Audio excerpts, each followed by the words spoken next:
എല്ലാവർക്കും സ്വാഗതം. ഈ റിവ്യൂ ഇഷ്ടപ്പെടുവാണെങ്കിൽ ഒന്ന് ലൈക്ക് ചെയ്തും സബ്സ്ക്രൈബ് ചെയ്തും സപ്പോർട്ട് ചെയ്യണേ. അപ്പോൾ നയന തിരിച്ചു വന്നത് തീരെ അങ്ങ് ഇഷ്ടപ്പെട്ടിട്ടില്ല അബിക്ക്.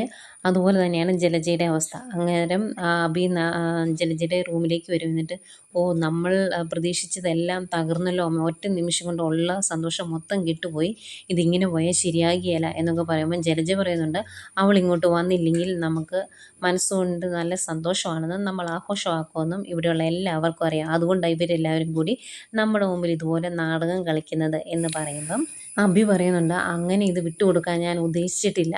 കുഞ്ഞിലെ തൊട്ട് ഞാൻ പലപ്പോഴും പഴിയേൽക്കുന്നത് ആ ആദർശിൻ്റെ പേരിലാണ്. ആരെങ്കിലും എന്നെ ഉപദേശിച്ചിട്ടുണ്ടെങ്കിൽ ആദ്യമേ പറയുന്നത് ആദർശിനെ കണ്ടുപിടിക്കുക, ആദർശിനെ കണ്ടുപിടിക്കുക എന്നാണ്. അങ്ങനെ അവൻ വളർന്ന് വളർന്ന് വലിയൊരു ആൽമരമായി. ഇനി ഇതെങ്ങനെ വിട്ടുകൊടുത്താൽ ശരിയാകുകയില്ല. അതുകൊണ്ട് ആ ആൽമരത്തിൻ്റെ ചില്ലകൾ വെട്ടണം. അതിനുവേണ്ടി എന്താ ചെയ്യേണ്ടത് എന്നാണ് ഞാൻ ആലോചിക്കുന്നത് എന്ന് പറയും.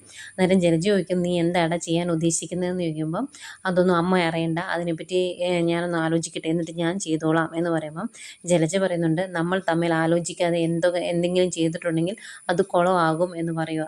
അന്നേരം അഭി പറയുന്നുണ്ട്, എൻ്റെ കുറേ അധികാരങ്ങൾ ആദർശം മുത്തശ്ശനും കൂടി വെട്ടിമാറ്റി. അതുകൂടാതെ എൻ്റെ മനസ്സിൽ വേറെയും പല പ്രശ്നങ്ങളും കിടന്ന് നീറുന്നുണ്ട്. അതിനെല്ലാം ഒരു പരിഹാരം എന്ന രീതിയിലാണ് ഞാൻ പലതും ആലോചിക്കുന്നത്. അത് ഞാൻ ചെയ്യുക തന്നെ ചെയ്യും. അവനങ്ങനെ വളർന്ന് പന്തലിക്കണ്ട, അതിനെന്താ വേണ്ടതെന്നാണ് ഞാൻ ആലോചിക്കുന്നത്.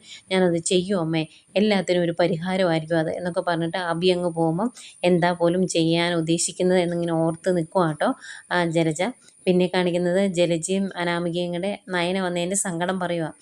അവളിങ്ങോട്ട് തിരിച്ചു വരും എന്ന് കരുതിയതല്ല, അവൻ പോയി കൂട്ടിക്കൊണ്ട് വന്നില്ലേ എന്നൊക്കെ ഇങ്ങനെ സങ്കടം പറയുവാണ് ജലജ.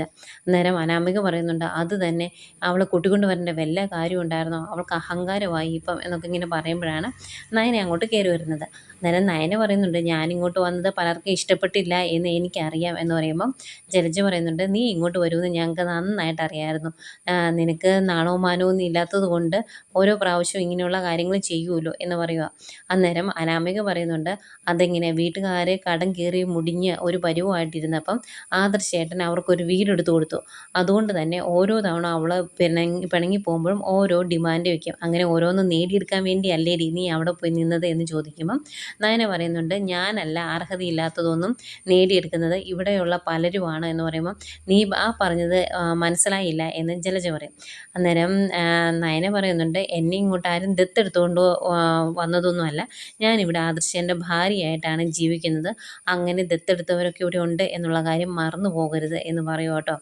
അന്നേരം ജലജ പറയുന്നുണ്ട്, അതിങ്ങനെ നീ നിൻ്റെ കുടുംബത്തിലെ സ്വഭാവമല്ലേ കാണിക്കുള്ളൂ, രണ്ട് മക്കളെ അർഹതയില്ലാതെ ഇങ്ങോട്ട് കയറ്റിവിട്ടു, മൂന്നാമത്തേനെയും ഇങ്ങോട്ട് കയറ്റിവിടാൻ തന്നെയല്ലായിരുന്നു ഉദ്ദേശം എന്നൊക്കെ ചോദിക്കുമ്പം നയന പറയുന്നുണ്ട്, എൻ്റെ അച്ഛനും അമ്മയ്ക്കും അതിൻ്റെ ആവശ്യമില്ല. അങ്ങനെ അവർ ചിന്തിച്ചിരുന്നു എങ്കിൽ ഇവിടെ ഈ അനാമികയുടെ സ്ഥാനത്ത് അനിയയുടെ ഭാര്യയായിട്ട് നന്ദു നിന്നേനെ. പിന്നെ അനിയെ വിവാഹം കഴിച്ച് ഇവളൊരു നല്ല ജീവിതം മുന്നോട്ട് കൊണ്ടുപോകുന്നതിന് പകരം അനിയെപ്പോലെ ഒരു നല്ല പയ്യനെ സ്നേഹിക്കുന്നതിന് പകരം മറ്റുള്ളവരെ കുറ്റം കണ്ടുകൊണ്ട് നടക്കുമല്ലേ നീ, പിന്നെ എങ്ങനെ ശരിയാകാനാ എന്നൊക്കെ പറഞ്ഞ് കുറേ പരസ്പരം എന്നും പറയുന്ന പോലെ കുറേ കാര്യങ്ങളൊക്കെ അങ്ങോട്ടും ഇങ്ങോട്ടും പറയുമ്പം ജലജ പറയുന്നുണ്ട്, നിന്നെപ്പോലെ ഒന്നും കയറി വന്നതല്ല, കൈ നിറയെ സ്വർണ്ണമായിട്ട് മാന്യമായിട്ട് ഈ പെങ്കൊച്ച് ഇങ്ങോട്ട് കയറി വന്നത് എന്ന് പറയുമ്പം നയന പറയുന്നുണ്ട്, ഇവളുടെ മാന്യതയെക്കുറിച്ചൊന്നും പറയണ്ട, ഇവളുടെ അമ്മയും കൂടി ഇവിടെ എന്തൊക്കെയാണ് ചെയ്തു വെച്ചേക്കുന്നത് എന്നും എന്തൊക്കെ ചെയ്തു എന്നും നന്നായിട്ട് എനിക്കറിയാമെന്ന് പറയുമ്പോൾ, എന്ത് ചെയ്തു എന്നാണ് നീ പറയുന്നത് എന്ന് ചോദിക്കും. അന്തേക്കും നയന, അങ്ങനെയാണെങ്കിൽ ഞാൻ ചോദിക്കാം, എങ്ങനെയാണ് എൻ്റെ അമ്മായിമ്മ ആശുപത്രിയിലായത് എന്ന് ചോദിക്കും. അന്തേക്കും അനാമിക അങ്ങ് ഒതുങ്ങുവേ. ഇനിയിപ്പോൾ അതുകൂടെ ഈ കൊച്ചിൻ്റെ തലയിൽ ഇടാനാണോ ഉദ്ദേശിച്ചിരിക്കുന്നത് എന്ന് ചോദിക്കുമ്പോൾ, എല്ലാത്തിനും ഞങ്ങളുടെ കയ്യിൽ തെളിവുണ്ട്, ഞങ്ങൾക്ക് കാര്യങ്ങളൊക്കെ അറിയുകയും ചെയ്യാം, അതുകൊണ്ട് മര്യാദയ്ക്ക് ഇരുന്നാൽ നിങ്ങൾക്ക് കൊള്ളാം എന്നൊക്കെ പറഞ്ഞ് പരസ്പരം എന്നും പറയുന്നുള്ള കുറേ കാര്യങ്ങൾ അങ്ങോട്ടും ഇങ്ങോട്ടും പറഞ്ഞിട്ട് അങ്ങ് പോവുകയാണ് നയന പോയി കഴിയുമ്പോൾ ജലജ പറയുന്നുണ്ട്, അതെങ്ങനെയാണ്, അവൾക്ക് അഹങ്കാരം കൂടി, ഇവിടെ ഒരുത്തൻ അവിടെ പോയി അവളുടെ കാല് പിടിച്ച് തിരിച്ച് വിളിച്ചുകൊണ്ട് വന്നതല്ലേ, ഇങ്ങനെ നട്ടിലില്ലാത്ത ഒരുത്തനായി പോയല്ലോ ഈ ആദർശ് എന്നിങ്ങനെ പറയുമ്പം അനാമിക പറയുന്നുണ്ട്, അപ്പച്ചി ഇത് നമുക്ക് വെറുതെ വിട്ട് കൊടുക്കരുത്, എന്തെങ്കിലും തിരിച്ച് ചെയ്യണം എന്ന് പറയുമ്പോൾ ജലജ, അതെങ്ങനെ ചെയ്യാനാ, ഈ വീടിൻ്റെയും കമ്പനിയുടെയും ഒക്കെ നിയന്ത്രണം ആ ആദർശ് എന്ന് പറയുന്നവൻ്റെ കീഴിലല്ലേ, അപ്പോൾ കുറച്ച് നമ്മൾ ഒതുങ്ങിയേ പറ്റുള്ളൂ എന്ന് പറഞ്ഞിട്ട് ജലജ അങ്ങോട്ട് പോകുമ്പം ആകെ ടെൻഷനോട് നിൽക്കുവാണ് അനാമിക. തിരിച്ച് നല്ല രീതിയിൽ പറയാൻ പറ്റിയില്ലല്ലോ, അതിൻ്റെ വിഷമം. പിന്നെ കാണിക്കുന്നത് നയന നവ്യയെ വിളിക്കുവാണ്. എന്നിട്ട് വിശേഷങ്ങളൊക്കെ പറയുമ്പോൾ അവിടെ എങ്ങനെയുണ്ട് എന്നൊക്കെ ചോദിക്കും. അപ്പോൾ ഇവിടെ കുഴപ്പമൊന്നുമില്ല, എല്ലാം നല്ല രീതിയിൽ പോകുന്നു എന്ന് നയന പറയും. അന്നേരം നവ്യ ചോദിക്കുന്നുണ്ട്, നീ അങ്ങോട്ട് ചെന്ന് കഴിഞ്ഞപ്പം എങ്ങനെയായിരുന്നു എല്ലാവരുടെയും രീതി എന്ന് ചോദിക്കുമ്പം ചേച്ചിയുടെ അമ്മായിമ്മ ഇത്തിരി പ്രശ്നമായിരുന്നു, അവർക്ക് തീരെ അങ്ങ് ഇഷ്ടപ്പെട്ടില്ല ഞാൻ ഇങ്ങോട്ട് തിരിച്ചു വന്നത് എന്ന് പറയും. അന്നേരം നവ്യ പറയുന്നുണ്ട്, അവർക്ക് അങ്ങനെ ഒരു സുഖേടുണ്ടെങ്കിൽ അതങ്ങ് തീർത്തു കൊടുക്കണമല്ലോ. അവരെ ഞാൻ ഇങ്ങോട്ട് വന്നിട്ട് ഒന്ന് വിളിക്കുക പോലും ചെയ്തിട്ടില്ല. പിന്നെ നീ അങ്ങോട്ട് തിരിച്ചു ചെല്ലുമ്പോൾ നിന്നോടും അവരാവശ്യമില്ലാത്ത കാര്യങ്ങൾ സംസാരിക്കേണ്ട കാര്യമില്ല. അതുകൊണ്ട് തന്നെ അവർക്കൊരു പണി കൊടുക്കണം എന്ന് പറയും. അന്നേരം നയനി ചോദിക്കും, ചേച്ചി എന്താ ചെയ്യാൻ ഉദ്ദേശിച്ചേക്കുന്നത് എന്ന്. അന്നേരം അതൊന്നും നീ അറിയണ്ട, ഞാൻ ആ കാര്യങ്ങളൊക്കെ അവരെ വിളിച്ച് പറഞ്ഞോളാം എന്ന് പറയുവാണ്. ഏതായാലും നയനുമായിട്ടുള്ള ഫോൺ കട്ട് ചെയ്തതിന് ശേഷം നവ്യ ജലജയെ വിളിക്കും. അന്നേരം ജലജ മനസ്സിൽ ഓർക്കുന്നുണ്ട്, ഇവളെന്തിനാ എന്നെ വിളിക്കുന്നതെന്ന്. ഇഷ്ടമില്ലാണ്ടാവട്ടെ എടുക്കുന്നത്. എടുത്തു കഴിയുമ്പം എന്തൊക്കെയുണ്ട് വിശേഷം, ഈ ശബ്ദം ഓർമ്മയുണ്ടോ എന്ന് ചോദിക്കുക നവ്യ. അന്നേരം അങ്ങനെ മറക്കാൻ പറ്റുന്നതല്ലല്ലോ നിന്നെ എന്ന് പറയുമ്പോൾ, അങ്ങനെ മറക്കാൻ പറ്റുന്നില്ലെങ്കിൽ ഞാനൊരു കാര്യം പറയാൻ വേണ്ടി വിളിച്ചതാണ്. നിങ്ങൾ എൻ്റെ അമ്മയുടെ ബാഗിൽ ഒരു സ്വർണ്ണമാല കൊണ്ടുവയ്ക്കുന്ന വീഡിയോ ഉണ്ടല്ലോ, അത് ഞാൻ മുത്തശ്ശന് അയച്ചു കൊടുത്തു എന്ന് പറയും. അന്തെങ്കിലും ചില നീ എന്ത് പണിയാണ് കാണിച്ചത്, അതെന്തിനാ ഇപ്പം അച്ഛൻ അയച്ചു കൊടുത്തത്, അതിൻ്റെ എന്തെങ്കിലും ആവശ്യമുണ്ടോ എന്നൊക്കെ ചോദിക്കുമ്പോൾ, അത് അയച്ചു കൊടുത്താൽ അപ്പം നിങ്ങൾക്ക് ഇപ്പോഴും പേടിയുണ്ടല്ലേ, എങ്കിൽ എനിക്കൊരു കാര്യം പറയാനുണ്ട് എന്ന് പറഞ്ഞിട്ട് പറയുവാണ്. എനിക്കെന്തോ ഉണ്ണിയപ്പം കഴിക്കാൻ ഭയങ്കരമായിട്ട് ഇഷ്ടം തോന്നുക എന്ന് പറയും.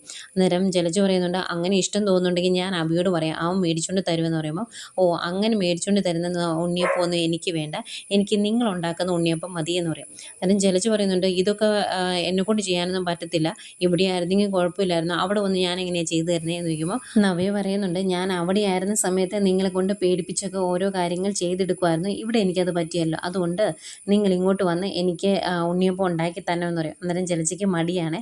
അന്നേരം നവ്യ പറയുന്നുണ്ട്, മര്യാദയ്ക്ക് വന്നോണം, അല്ലെങ്കിൽ ആ സ്വർണം ബാഗിൽ കൊണ്ടുവയ്ക്കുന്ന വീഡിയോ മാത്രമല്ല അങ്ങനെ പലതും എൻ്റെ ഫോണിൽ കിടപ്പുണ്ട്, എൻ്റെ ശത്രുക്കൾ ചെയ്ത എല്ലാ കാര്യങ്ങളും ഞാനും എൻ്റെ ഫോണും റെക്കോർഡ് ചെയ്ത് വെച്ചിട്ടുണ്ട്, അതുകൊണ്ട് ഞങ്ങളെ പിണക്കാതിരിക്കുന്നതായിരിക്കും നിങ്ങൾക്ക് നല്ലത് എന്ന് പറയുമ്പോൾ, നീ ഇവിടെ ഇതൊക്കെയായിരുന്നോ പണി, നിൻ്റെ ചാരപ്പണിയായിരുന്നോ എന്ന് ചോദിക്കുമ്പോൾ, അതെ, സ്വന്തം കാര്യങ്ങൾ നിലനിൽക്കാനുള്ളതൊക്കെ എൻ്റെ ഫോണിൻ്റെ അകത്തുണ്ട് എന്ന് പറയും. വേറെ നിവൃത്തിയില്ലാതെ ജലജ സമ്മതിക്കുവാണ്. എന്നിട്ട് ഇത് മുത്തശ്ശനോടും പോയി പറയൂ കേട്ടോ, ഇങ്ങനെ നവ്യനെ കാണാൻ പോവുക, അവൾക്ക് ഇവിടെ ആയിരുന്നപ്പോഴൊന്നും ചെയ്തു കൊടുക്കാൻ പറ്റിയില്ല, ഇനിയിപ്പോൾ പ്രസവത്തിന് ഒരുപാട് ദിവസമൊന്നും ഇല്ലല്ലോ, അതുകൊണ്ട് അവിടെ പോയി എന്തെങ്കിലും ഒന്ന് ചെയ്തു കൊടുക്കാമെന്ന് ഓർക്കുന്നത് എന്നൊക്കെ പറയുമ്പോൾ മുത്തശ്ശിക്കും ഭയങ്കര അത്ഭുതം.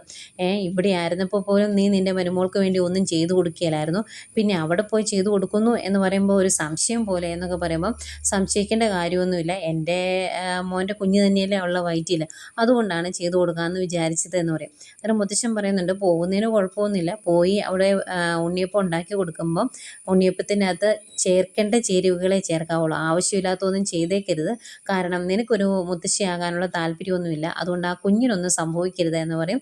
എന്നിട്ട് കുറച്ച് ഉപദേശമൊക്കെ മുത്തശ്ശൻ കൊടുക്കുന്നുണ്ട്. എന്തായാലും വേറെ നിവൃത്തിയില്ലാതെ പോകാനായിട്ട് തീരുമാനിക്കുവാണ് ജലജ. ഏതായാലും നവ്യ പറഞ്ഞതുപോലെ തന്നെ കുറച്ച് ഉണ്ണിയപ്പമൊക്കെ ആയിട്ട് കടയിൽ നിന്ന് മേടിച്ച ഉണ്ണിയപ്പമൊക്കെ ആയിട്ടാണ് ജലജ അങ്ങോട്ട് ചെല്ലുന്നത് കാണുന്നതേ കനകയ്ക്ക് ചിരി വരുന്നുണ്ട്. കനക ഗോവിന്ദനോട് പറയുന്നുണ്ട്, ദേ നമ്മുടെ മൂത്ത മരുമോളുടെ അമ്മായിമ്മ വരുന്നുണ്ട്, അവൾ വിരട്ടി വിളിച്ചു വരുത്തുന്നതാണ് എന്നൊക്കെ പറയുന്നുണ്ട് കേട്ടോ. കയറി വരുന്നത് നവ്യ എന്തി അവളിന്ന് കാണാൻ ഓർത്ത് വന്നതാ, അവൾക്ക് ഉണ്ണിയപ്പം കഴിക്കണം എന്നൊരാഗ്രഹം പറഞ്ഞു, അതുകൊണ്ട് നല്ലൊരു ബേക്കറിയിൽ നിന്ന് ഉണ്ണിയപ്പം മേടിച്ചുകൊണ്ടാണ് ഞാൻ വന്നേക്കുന്നത് എന്ന് പറയുമ്പോൾ, അയ്യോ ബേക്കറിയിൽ നിന്നുള്ള ഉണ്ണിയപ്പമാണോ, അതാണെങ്കിൽ ഞങ്ങൾക്കും മേടിച്ചു കൊടുക്കാമായിരുന്നല്ലോ, അവൾക്ക് ഒരാഗ്രഹം അമ്മായിമ്മ ഉണ്ടാക്കുന്ന ഉണ്ണിയപ്പം കഴിക്കണമെന്ന്, അതുകൊണ്ടാണ് അവൾ വിളിച്ചത് എന്ന് പറയും. അന്നേരം ജലജ പറയും, ഞാൻ അവൾക്ക് ഇതിനു മുമ്പ് ഉണ്ണിയപ്പം ഒന്നും ഉണ്ടാക്കി കൊടുത്തിട്ടില്ല, പിന്നെ എങ്ങനെ ഞാൻ ഉണ്ടാക്കുന്ന ഉണ്ണിയപ്പം അവൾ ഇഷ്ടപ്പെടുന്നത്, അതെനിക്ക് മനസ്സിലായില്ല എന്ന് പറയുമ്പോൾ, അതെനിക്കും അറിയത്തില്ല, ഏതായാലും അമ്മായിമ്മ ഉണ്ടാക്കുന്ന ഉണ്ണിയപ്പം തന്നെ വേണമെന്നാണ് പറഞ്ഞത്, ഏതായാലും വന്നല്ലോ, ഇത്രയും സ്നേഹമുള്ളത് കൊണ്ടല്ലേ വന്നത് എന്നൊക്കെ ചോദിക്കുവാണ്. ഈ സമയം ജലജ കാണാതെ നവ്യയോടെ മാറി നിന്ന് ഇതെല്ലാം കേൾക്കുന്നുണ്ടായിരുന്നു കേട്ടോ. എന്നിട്ട് കയ്യിലിരിക്കുന്ന ഉണ്ണിയപ്പം കനക അങ്ങ് മേടിക്കും. എന്നിട്ട് ഈ ഉണ്ണിയപ്പം ഇങ്ങോട്ട് തന്നേ, എന്നിട്ട് സ്വന്തം കൈ കൊണ്ട് അമ്മായിമ്മ മരുമകൾക്ക് ഉണ്ണിയപ്പം ഉണ്ടാക്കി കൊടുക്കുക, അവളുടെ ഒരു ആഗ്രഹമല്ലേ എന്ന് ചോദിക്കുമ്പം ദേഷ്യം വന്നിട്ട് ജലജ ചോദിക്കുന്നുണ്ട്, അതിനിവിടെ അച്ചും കാര്യങ്ങളൊക്കെ ഉണ്ടോ എന്ന്. അന്നേരം കനക പറയും, അച്ചും ഉണ്ട്, അടുപ്പും ഉണ്ട്, എല്ലാം ഉണ്ട്, എൻ്റെ പൊന്ന് ജലജ എൻ്റെ കൂടെ ഇങ്ങ് വന്നാൽ മതി, ബാക്കിയൊക്കെ നമുക്ക് നോക്കാമെന്നേ എന്ന് പറഞ്ഞ് കയ്യെ പിടിച്ച് വലിച്ചുകൊണ്ടങ്ങ് പോവാണ്. പോകുന്നതിനിടയ്ക്ക് ജലജ കാണാതെ കനക ഗോവിന്ദനെ നോക്കി കളിയാക്കി ചിരിക്കുന്നൊക്കെ ഉണ്ട് കേട്ടോ.